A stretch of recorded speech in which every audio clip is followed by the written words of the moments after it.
मेरे 15 साल का नौकर मोहन हमेशा मेरे आगे पीछे घूमता रहता था। मैंने उसे छोटा समझा था, लेकिन एक दिन उसने मुझसे कहा, मालकिन मुझे छोटा समझने की गलती मत कीजिए। मैंने उसे देखा तो मैं आश्चर्यचकित हो गई थी, क्योंकि उस रात मोहन ने 15 साल के लड़के की तरह नहीं, बल्कि 25 साल के आदमी की तरह मेरा। हेलो मित्रों, आज की कहानी में आप सभी का स्वागत है। जब से मोहन मेरे पास सोने लगा था, तब से मेरे शरीर में बदलाव आने लगे थे। मुझे लगता था कि मोहन छोटा है और उसे कुछ समझ नहीं आता होगा, लेकिन धीरे धीरे उसके असली रंग मुझे दिखने लगे। मैंने कभी सोचा भी नहीं था कि 15 साल का लड़का मेरी तरह की 35 साल की महिला को इतना सुख दे सकता है। मोहन 15 साल का था, इसलिए मोहन को अपने घर काम के लिए लाई थी। मेरे घर में सिर्फ मैं और मेरा 1 साल का बेटा था। जब मैं काम पर जाती थी, तो मोहन मेरे बच्चे की देखभाल करता था और वह मेरे घर में ही रहता था। मैं बिना शादी के माँ बन गई थी। मेरे प्रेमी ने शादी का झांसा देकर मुझसे प्रेम का खेल खेला।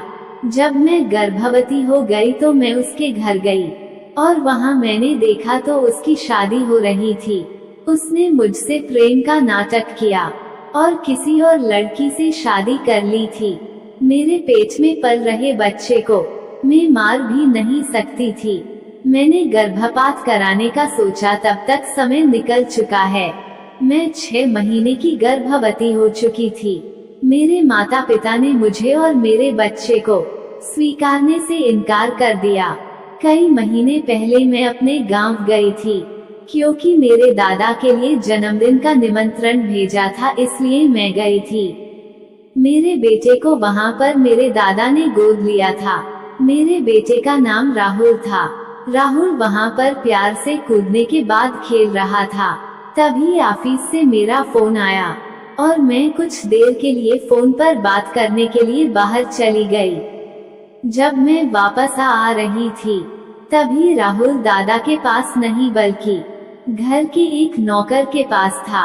मैंने देखा कि राहुल नौकर के पास अच्छे से खेल रहा था। मैंने अपने बच्चे को उस नौकर से ले लिया और मैं वहां से चलने ही वाली थी। तभी वह नौकर मुझे कहने लगा, मुझे आपकी थोड़ी मदद चाहिए। मदद मुझे पैसों की नहीं बल्कि काम की जरूरत है। उसने अपना परिचय दिया और कहा, मैं मोहन हूँ। मैं इस घर में गाय भैंस की सेवा करता हूँ, सफाई का काम भी करता था, लेकिन अब बड़े साहब इसे बेचने की बात कर रहे हैं। अगर आपके पास कोई काम हो तो दीजिए, मुझे काम की बहुत जरूरत है। मेरे माता पिता भी मजदूरी करते हैं, मुझे काम की बहुत जरूरत है। मैंने कहा, मेरे बच्चे की देखभाल का काम है, लेकिन इसके लिए तुम्हें शहर चलना होगा। इस काम के लिए मैं तुम्हें 5000 रुपए महीना दूंगी। मोहन मेरे साथ शहर आने के लिए तैयार हो गया और उसके साथ राहुल भी अच्छे से रहता था। और ये देखकर मैंने मोहन को अपने घर लाने का फैसला किया। मोहन तब से मेरे घर में ही रहने लगा। उसने कहा कि हर 4 महीने बाद जब थोड़ी पैसे जमा हो जाएंगे, तब वो अपने गांव जाएगा। मोहन घर पर मेरे बच्चे की अच्छे से देखभाल करता था और घर के कामों में मदद करता था। मोहन मेरे घर पर रहते हुए 1 महीना हो चुका था और इस महीने उसने मेरा दिल जीत लिया था, क्योंकि उसकी देखभाल से मेरे बेटे की सेहत भी सुधर गई थी। जो अब राहुल मुझे परेशान नहीं करता था। अब मैंने मेरे नौकर मोहन को एक अलग कमरा दिया था। एक दिन रात में राहुल बहुत रोने लगा, किसी भी तरह से बस शांत नहीं हो रहा था।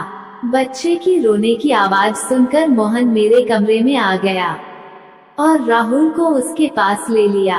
और राहुल मोहन के पास जाते ही अब शांत हो गया था। रात बहुत हो चुकी थी, कुछ घंटे ही और रात रही थी, तो मैंने मोहन को अपने कमरे में ही सोने के लिए कह दिया। सुबह जब मैं उठी तो राहुल मोहन के आराम से लिपट कर सो रहा था। उस रात के बाद से मोहन राहुल के लिए मेरे कमरे में सोने लगा। मोहन के आने के बाद सब कुछ अच्छे से चल रहा था। मोहन के काम से खुश होकर छुट्टी के दिन में मोहन के साथ मॉल में शॉपिंग करने चली गई। वहां पर मैंने मोहन के लिए अच्छे कपड़े खरीदे और सैलून में जाकर उसकी नई हेयर कटिंग करवाई।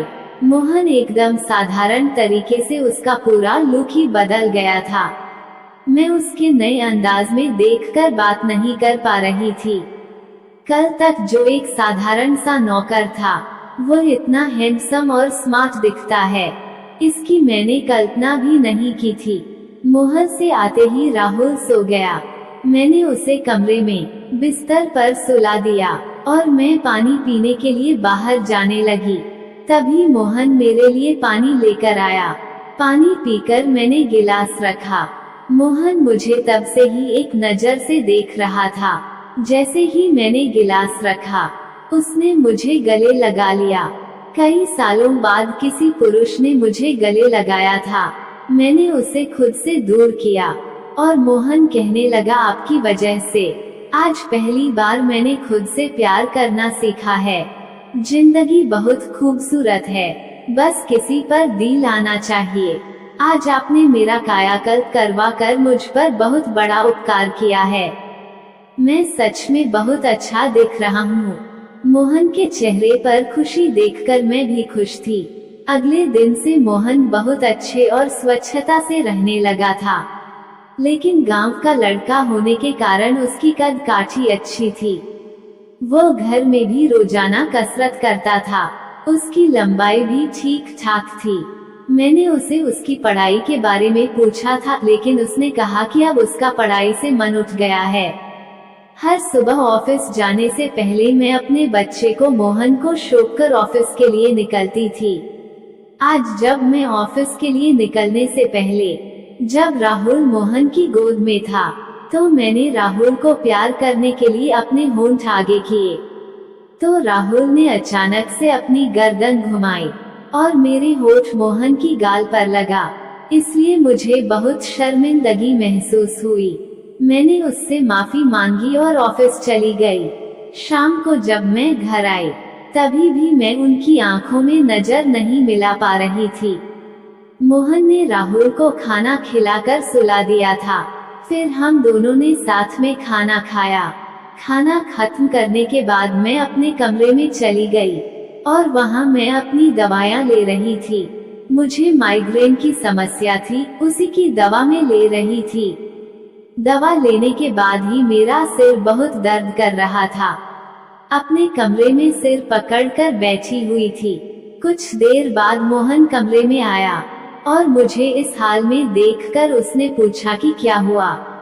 जैसे ही उसे पता चला कि मेरा सिर दर्द कर रहा है, तो उसने मेरे सिर की मालिश शुरू कर दी।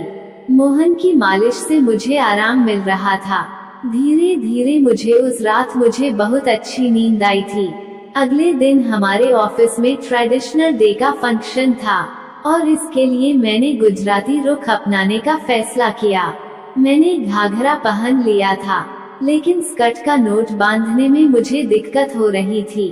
तब मैंने मोहन को कमरे में बुलाया और उससे नोट बांधने को कहा। नोट बांधते समय उसका हाथ मेरी पीठ पर से गुजर रहा था। मैंने उसे काम करने के लिए कहा था। मेरे पास और कोई विकल्प ही नहीं था। फिर तैयार होकर जब मैं जाने लगी तो मोहन ने मुझे रोका और अंदर से काजल लेकर आया। उसने मेरे कान के पीछे काजल लगाया और कहा, मालकिन अब आपको किसी की नजर नहीं लगेगी, आप बहुत सुंदर लग रही है। उसकी बात सुनकर मैं हंसी और चलने लगी। उस दिन शाम को जब मैं घर आई, तो मेरे साथ मेरी एक सहेली और उसका पति भी आया था और मोहन ने आज खाना अपने हाथों से बनाया था और मेरी सहेली 5 दिन मेरे घर रुकने वाली थी।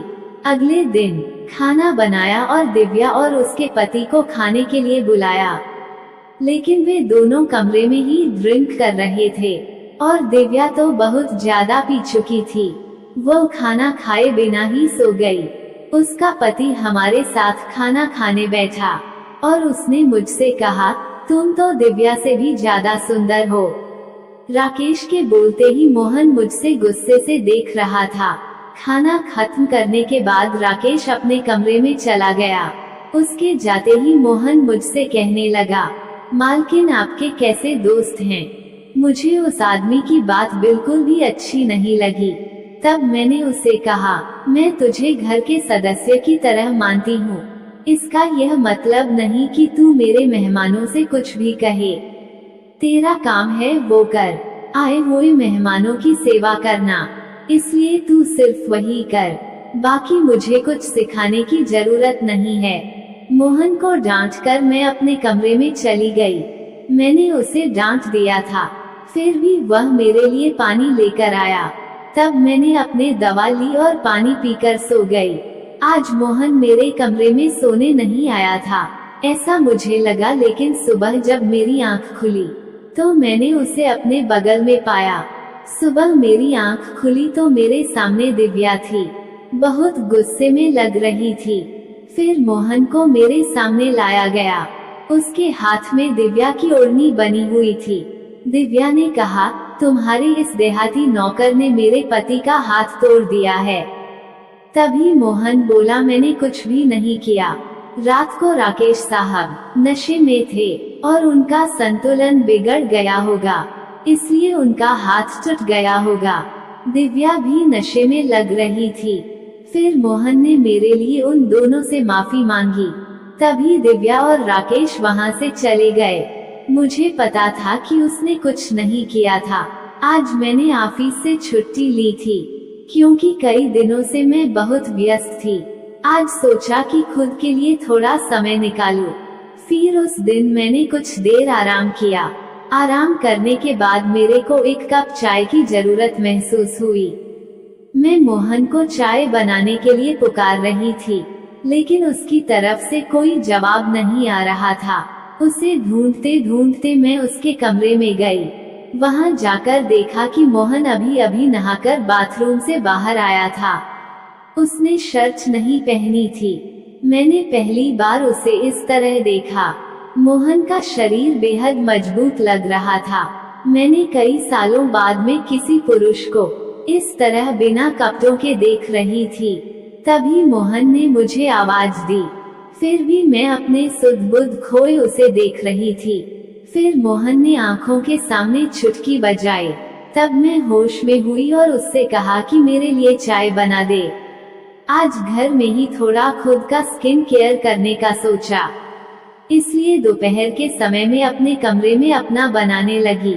उस समय मेरे शॉर्ट्स और गाउन पहन रखा था और मैं अपने पैरों का बॉक्सिंग कर रही थी। बॉक्सिंग करते समय गलती से मैंने थोड़ा ज्यादा वक्त अपने पैर पर लगा लिया, जिससे जलन हुई और मेरे मुंह से आवाज निकल गई। मेरी आवाज सुनकर मोहन दौड़ता हुआ मेरे कमरे में आया। उसने मेरे जले हुए पैर को देखा। उसने मेरे पैर से गर्म बैग हटाया और उसके के हाथ बार बार मेरे पैर पर अनजाने में फिर रहे थे। और उस वक्त मेरे मन में जो भावनाएं उत्पन्न हो रही हैं, वो व्यक्त करना मेरे लिए मुश्किल हो रहा था। मोहन बोला, बताइए, मैं आपकी मदद कर दूंगा। मैंने मोहन को मेरे दूसरे पैर का बॉक्सिंग करने को कहा। मोहन ने जैसा मैंने बताया वैसा ही किया। उसने मेरे चेहरे की मसाज भी कर दी। उससे मुझे बहुत आराम मिला। आज का छुट्टी का दिन मेरे लिए आरामदायक भी था। हर गुण भरा हुआ था। वो किसी भी काम में पीछे नहीं था। आज रात मैंने उसे मेरे कमरे में सोने की मना कर दिया। इधर मैं घर में नहीं होती। कम से कम रात को तो मुझे मेरे बच्चे के साथ अकेले समय बिताना चाहिए। हर बार मोहन का आना मैंने सही नहीं समझा, इसलिए मैंने उसे कमरे में सोने के लिए मना कर दिया। इस तरह दिन बीतने लगे। कुछ दिनों तक मोहन के बिना राहुल रात को सो नहीं पाता था, लेकिन धीरे धीरे उसने रोना बंद कर दिया। फिर मेरे अंदर कुछ बदलाव महसूस होने लगे थे। उठते ही मेरा शरीर बहुत दुखने लगता था। अचानक ये सब क्यों हो रहा है, समझ नहीं आ रहा था। कुछ दिनों में मेरी शारीरिक पीड़ा इतनी बढ़ गई कि मुझे बिस्तर से उठने की भी इच्छा नहीं होती थी। तब मैंने ऑफिस से और फिर से 7 दिन की छुट्टी ली थी। कुछ दिन आराम किया, शायद थोड़ा ठीक हो जाओ। अब पूरा वक्त राहुल मेरे साथ रहता था। जब मुझे भूख लगती तो बीच बीच में मेरे पास आ जाता। आज मैं अपनी कमर पकड़कर बैठी थी और रात को मोहन पानी लेकर मेरे कमरे में आया। मेरी कमर पर हाथ भी समझ लिया कि मुझे बहुत तकलीफ हो रही है। मोहन ने कहा, अगर आपको कोई आपत्ति ना हो तो मैं आपकी कमर की मालिश कर देता हूँ। मेरी कमर इतनी दुख रही थी कि मैंने उसकी मालिश के लिए हाँ कर दी, लेकिन उससे पहले मैंने अपने कमरे की छोटी लाइट बंद कर दी और बड़ी लाइट चालू कर दी, ताकि रोशनी से मेरी कमर उसे आसानी से दिखेगी। फिर वजह मालिश कर रहा था और मुझे बहुत आराम मिल रहा था। मालिश करने से मेरी पीड़ा जैसे झट से गायब हो गई थी। मालिश करते समय मोहन ने मुझसे पूछा, मालकिन आपको आपके पिताजी की कभी याद नहीं आती? आप इतनी सुंदर और जवान होकर भी अभी तक अकेली क्यों है? उसके सवाल का मेरे पास कोई सही उत्तर नहीं था। मैंने उसे कहा कि शायद तुम्हारे सवाल का उत्तर मेरे पास नहीं है। उस सवाल पर वही विराम लग गया। मोहन की मालिश से मुझे अच्छी नींद आ गई थी। फिर 2 दिन बाद जब मैंने अपने प्रेमी से मुलाकात की थी, आखिर वह दिन आ ही गया। उस दिन मैंने दिन भर अपने मन को किसी न किसी काम में व्यस्त रखने की कोशिश की, लेकिन रात के अंधेरे में मुझे अपने प्रेमी की बहुत याद आ रही थी। आज वह मेरे साथ नहीं था, लेकिन वह मेरे बच्चे का पिता था। राहुल को देखकर मुझे उसकी की याद आती थी और आज छुपा भी नहीं। मैं अपने कमरे में जोर जोर से रोने लगी। राहुल पास में सो रहा था, इसका भी मुझे ध्यान नहीं रहा। मेरी तबीयत आज खराब थी। फिर मोहन पानी लेकर मेरे कमरे में आया और रोते हुए देखकर उसने मुझे पानी पिलाया। जब मैं शांत हुई तो उसने मुझे दवाइयाँ दी। मेरी रोने की आवाज से राहुल हल्का होने लगा। वह जाग जाए इसलिए मोहन मुझे अपने कमरे में ले गया। वहां जाकर मैंने मोहन को गले लगा लिया। ऐसा लग रहा था कि मैंने अपना होश खो दिया था। मेरा रोने का कारण सुनकर वो भी शांत हो गया था। पूछ रहा था। रोते रोते मैंने उसका कंधा पकड़ लिया। धीरे धीरे मैंने उसे और करीब खींच लिया। मैंने उससे कहा, आज की रात में तुम्हारे साथ बिताना चाहती हूँ। तब मोहन ने कहा, मालकिन मैं छोटा हूँ, मुझे कुछ भी नहीं आएगा। ऐसी बात सुनकर मैंने उससे और बात करती हूँ और उस वक्त में उनके कमरे में थी। लेकिन सुबह जब मैं उठी तो वह मेरे पास नहीं था। उसकी शर्ट वही पड़ी हुई थी। जब मैं बाहर गई तो मैंने देखा कि वो मेरे बच्चे को दूध और बिस्किट खिला रहा था। मुझे उसका ख्याल नहीं आया था, लेकिन मोहन ने नहीं बुलाया। उसने हम दोनों माँ बेटे को खुश कर दिया था। रात की थकान के बाद सुबह मैंने और मोहन ने नजरें नहीं मिलाई। आज दिव्या मुझसे मिलने घर आई थी और मोहन की तरफ देख भी नहीं रही थी। मोहन ने उसे पानी दिया और कमरे से बाहर चला गया। थोड़ी देर बातें करने के बाद दिव्या जाने लगी और जाते समय उसने मुझसे कहा, जितना जल्दी हो सके अपने नौकर को यहाँ से निकाल दो। और देखने में ये जितना मासूम लगता है उतना है नहीं। उस रात को हम रोज की तरह रात को खाना खाने के बाद मोहन ने मुझे पानी का गिलास मेरे कमरे में ला कर दिया और उसने राहुल को भी सुला दिया था। आज राहुल बाहर हॉल में झूले में सो रहा था। मोहन उसकी देखभाल कर रहा था। मैंने अपने कमरे की लाइट बंद कर दी और सो गई। कुछ समय बाद मुझे राहुल की आवाज सुनाई दी। उसकी आवाज से मेरी नींद खुली। मैं उठने वाली ही थी कि तभी रोने की आवाज बंद हो गई। कुछ समय बाद मुझे अपने कमरे का दरवाजा खोलने की आवाज सुनाई दी। मैं चुपचाप सब देख रही थी। मोहन मेरे कमरे में आया था। उसने मेरे पास आकर ये देख लिया कि मैं सो रही हूँ या नहीं, और फिर उसने मेरा मोबाइल उठाया। ये देखकर मैंने जल्दी से कमरे की लाइट ऑन कर दी। मैंने उसे चलाता हुआ मोबाइल देखकर मैंने उसके हाथ से अपना मोबाइल लिया। फिर मैंने उससे कहा, ये सब क्या कर रहे हो? फिर मोहन बोला, कुछ नहीं कर रहा। इतना कहकर वहाँ से जाने लगा। लेकिन मैंने उसे इतनी आसानी से छोड़ने का इरादा नहीं किया। एक दिन वह दिव्या के बॉयफ्रेंड पर हाथ उठा रहा था। उस दिन राकेश के मोबाइल का कैमरा गलती से चालू रह गया था और उसमें उनकी हाथापाई रिकॉर्ड हो गई थी। सुबह जब दिव्या मुझसे मिलने आई थी तब उसने मुझे वह सारी बात बताई। फिर मैंने ये सारी बात मोहन को बताई और तुमने झूठ क्यों बोला और तुमने उस पर हाथ क्यों उठाया? फिर मोहन ने कहा, जो भी आप पर बुरी नजर डालेगा उसके साथ में ये करूँगा। उस रात जब राकेश नशे में था, वह आपके कमरे में आया था। वह आपके साथ कुछ गलत करने की कोशिश कर रहा था और इसलिए मैंने उस पर हाथ उठाया। मोहन की बात सुनकर मैंने उसे, तुम्हारी बात मानती हूँ, लेकिन तुम मुझे नींद की दवा क्यों दे रहे थे? आज मैंने भी मेरे पानी में दवा मिलाते हुए देखा है। तुम्हारी नजर मुझ पर थी और तुम जो चाहते वह दिया भी है। अब अपना हिसाब करो और अपने गांव चले जाओ। मोहन बोला, आप जैसा सोच रही है वैसा कुछ नहीं हुआ है। कल रात मैंने आपके साथ कुछ गलत नहीं किया। मैंने आपके पानी में नींद की दवा पिलाई थी, जिससे आप मेरे पास आते ही सो गई थी और मुझे आपके साथ कुछ भी गलत नहीं करना था। कुछ दिन पहले मैंने आपको रात में फोन पर बात करते हुए आपकी बातें सुनी थी। आप फिर से अपनी उस प्रेमी से मिलने की तैयारी कर रही थी। आपकी मुलाकात आपके ही घर में तय हुई थी। मुझे ये सब पता था, इसलिए मैं आपको रात में नींद की दवा दे रहा था। वो व्यक्ति अभी आपको धोखा दे रहा है। वह आपसे झूठ बोल रहा है और आपके बच्चे को आपसे छीनने के लिए आपके करीब आ रहा है। उसकी पत्नी को बच्चा नहीं हो सकता, इसलिए वह आपके पास आ रहा है। उसने अपनी पत्नी को तलाक नहीं दिया है। वह आपसे झूठ बोल रहा है। तब मैंने कहा, ये सारी जानकारी कैसे मिलेगी? तब उसने कहा, आपकी बाबा साहेब ने मुझे आपका फोटो दिखाया था।